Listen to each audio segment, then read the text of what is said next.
Frontend is to client and backend is to what? Public service. Correct. Git commit is to save and git push is to what? Push to the repository. No. Queue is to people and stack is to what? Stack is to first That's to arrange. First in, last out. No, wrong. First in, last out. stack. Wait, last and bottom. Correct.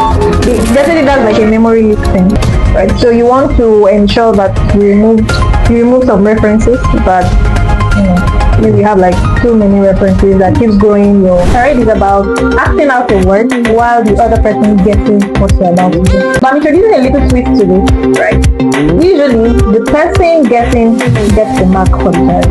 But this time around, the person acting will get the mark. Requirement gathering. Implementation. No. Requirement gathering. Design. Implementation. Testing. Release. That is the code. So one question each for spot the lie.